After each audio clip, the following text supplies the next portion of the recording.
everybody, this is City Scrapper. Thank you so much for joining me on my channel today. Today I have a layout that I made using the My Creative Scrapbook November kit. And the limited edition kit for this month features the Frank Garcia collection called Christmas Sparkle, and that's a Prima marketing collection. For this layout, I'm going to be scrap lifting myself. I had made a layout that had a snow globe in it with an acetate front, and I looked at this collection and I thought that it would be a perfect collection for a snow globe. So I decided that that would be a good choice for one of my layouts. I started out by using this large circle cutter, and I cut out a piece of acetate, and then I cut out a sheet of cardstock from my stash. It's a navy blue cardstock. This is one of the papers from the collection. I'm going to use the light blue reindeer paper as my background. The navy blue paper will be the snow globe, and then I have a piece of acetate to layer on top of it. The whole unit will be a big shaker. I'm using some more paper from the kit to make a base. And now I'm using some modeling paste and the stencil that came in the kit, and I am going to make the background. So since it's a snow globe, this would be perfect for a snowy background. Sometimes I mix white acrylic paint in with the modeling paste, but I found that this brand, which is Liquitex, is pretty white. So I skipped that for this time, and I put the snowflakes on one half of the stencil, and then I go ahead and add some embossing powder to the top of the modeling paste. This is called Snow, and it's by Recollections. And this embossing powder isn't a sparkly snow look, it is more of a powdery snow look, and I thought that was perfect because there's going to be a lot going on in this layout, and so I thought that the soft look of the snow would be perfect. I used the heat tool and I heat embossed the left side of the layout, and then I layered the stencil back on top, and I did the same thing to the right side of the layout.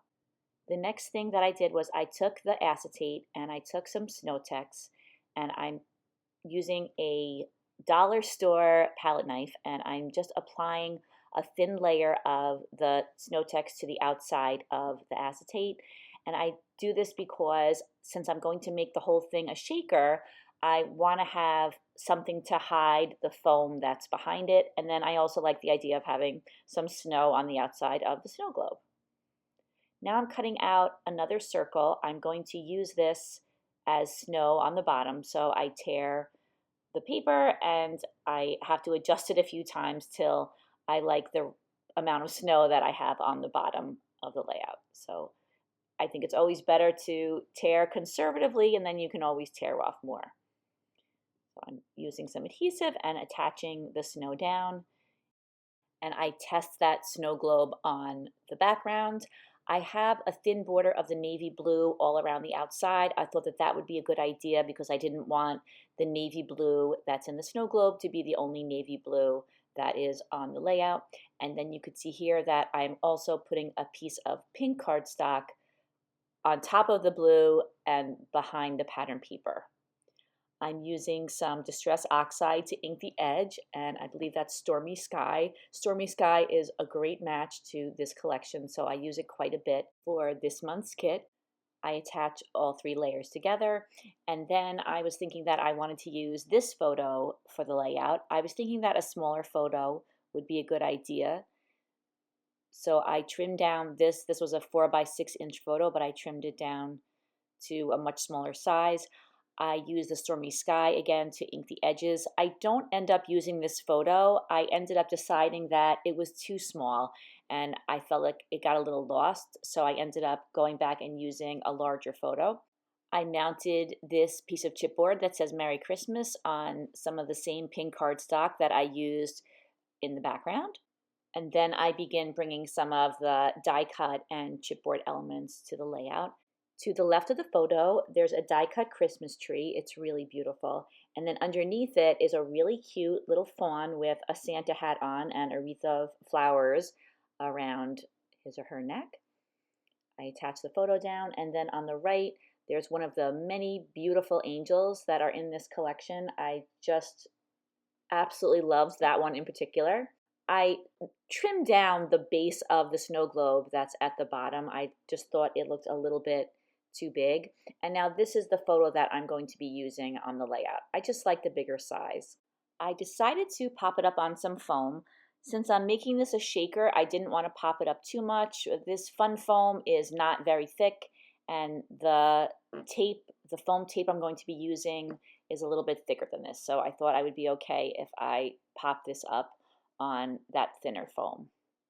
Now I'm taking the base and I'm matting it on some navy blue paper. I think it just needed a little bit more definition. I didn't want it to fade into the background.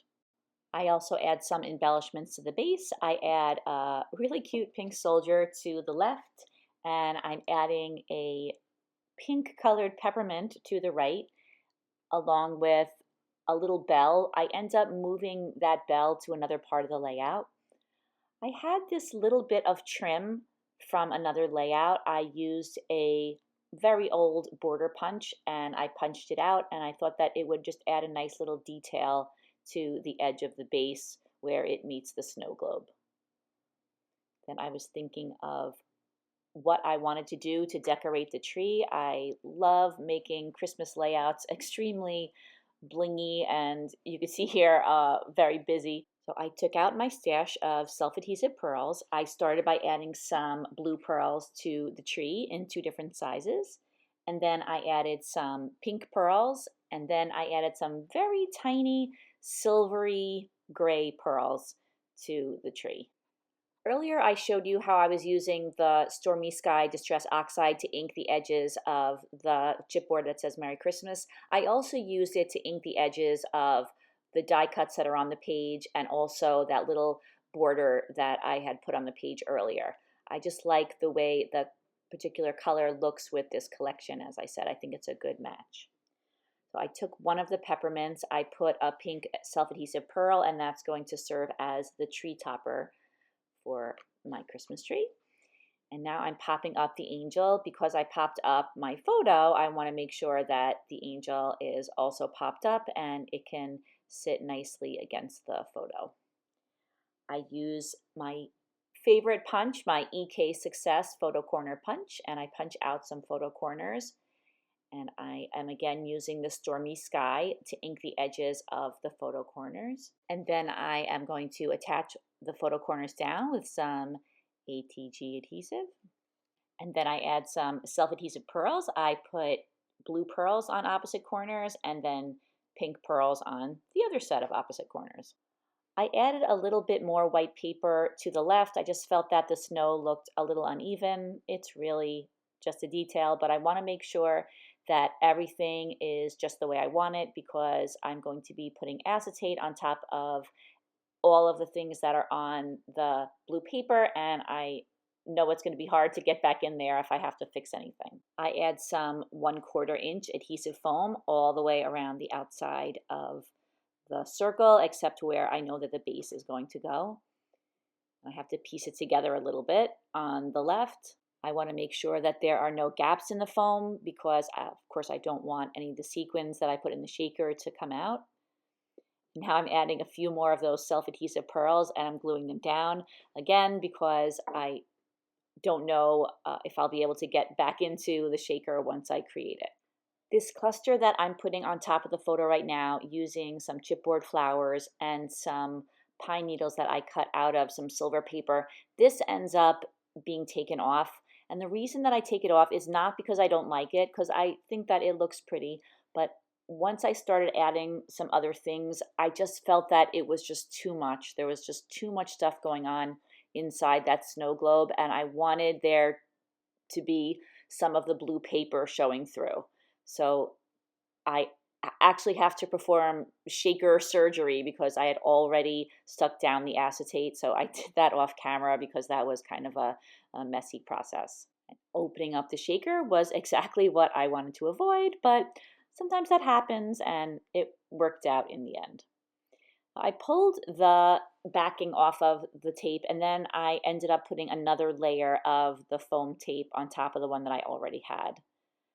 There was just not enough height over the photo, so I probably shouldn't have popped up that photo, but it's all stuck down now, and it was very easy to just add another layer of the tape to the layout. Again, I'm taking the backing off of the foam tape, and then I add some sequins to the layout. So the ones that I'm using now are just a silver circle. I also add in some of these snowflakes. My daughter Danielle bought these for me. They are from Target, probably from a couple of years ago. Definitely because she was in college when she bought them for me, and now she's in graduate school, so that was a while ago. And then I'm just spreading those sequins around and seeing how they look in the shaker. I had to pop up the base a little bit because the snow globe was popped up and I wanted the base to rest against the top of the acetate. So I made another base for the layout to go underneath the base that I already had. And now I'm using some foam to pop the base up as well. And you could see that I'm adding 2 layers of the foam, just like I did on the snow globe part of the layout. And then once I have the base assembled, I go back to embellishing it. I add a little bow from my stash over the Merry Christmas sign. I add a chipboard banner to the top that says Merry Christmas, and then I added the bell on top of the banner. That's the bell that I had on the base of the snow globe earlier. And now I'm adding some holly leaves to the background. I had cut these out for another layout, and I already put some self-adhesive pink pearls on them where the holly berries would be. And I thought that these would look nice arranged around the outside of the snow globe. This die is from my stash. It's a KS craft die. Initially, I had only planned on putting the holly leaves around the outside of the snow globe, but I did find that I liked them on the base of the layout as well. I did a little bit of rearranging on the base. I moved the poinsettia, that's a chipboard poinsettia, that's to the right of the Merry Christmas sign. I moved that to the left side of the layout. And then I played around a little bit with those leaves and I worked them in with the embellishments that were there. I added a chipboard heart to the layout. It moves around a little bit, but it ends up right underneath the Merry Christmas sign, actually resting right on top of the Merry Christmas sign. I added a small pink pearl to the bow that's on top of the bell. And you could see here that I have taken out that cluster that was on top of the photo, and I'm adding a few more sequins into the shaker, and now I'm sealing it up for good. I really did a number on the adhesive, so now everything is stuck down and I'm happy with the way that it looks. And I added a few more sequins because I didn't really realize that the shaker is super big, and in order to see that there are some sequins in there, there have to be a lot. So I added a few more before sealing it up. And now I'm adding some of the dimensional flowers that are in the kit to just the edges of the snow globe. So I took away a little bit of embellishment and then I just added some more back in there. So I'm gluing those down. I'm using some gel glue for that. And there seem to be some holly leaves where I don't have any of the pink pearls, so I'm going back and adding them anywhere where they're missing on the layout. Sometimes I find that those very small pearls are a little hard to manipulate, especially on something like this where I want to get it in an exact spot. So my small cutter bee scissors are perfect for that. So as if there wasn't enough on this page, I decided that I wanted to add some sparkle to these flowers. Some of them already have a lot of sparkle on them, so I'm just adding some heavy-duty matte medium to the edges of some of the flowers, and then I'm dipping them in diamond dust, and then that helps them to have an added sparkle and shine to them. I attach those back down to the layout, and that's where I put that chipboard heart right on top of the sign. I add some holly leaves to the cluster on the left side of the base of the snow globe, and here I'm adding some more of those self-adhesive pearls. And then I work a little bit more on that cluster on the left side of the base. I add some more larger leaves and then a very tiny one, and I glue everything down, and that completes the layout. Here are some close-ups of the finished product. Thank you so much for watching this video, everybody. I really hope that you enjoyed it. Maybe you got some ideas or inspiration. Thank you so much for visiting my channel today. Please take a look in the description box. You'll find a link to the My Creative Scrapbook website. You can check out all the kits for this month. This is the limited edition kit. You'll find several other beautiful kits there as well. Thanks again, everybody, and I hope to see all of you again soon. Have a great day, everybody. Take care. Bye-bye.